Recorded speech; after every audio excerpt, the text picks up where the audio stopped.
లోకం ఒక మాయని తెలుసుకున్నాను. ఏది నా సొంతం కాదనుకున్నాను.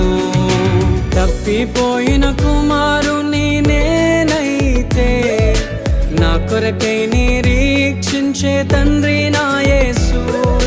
తప్పిపోయిన కుమారుని నేనైతే నా కొరకై నిరీక్షించే తండ్రి నా యేసు.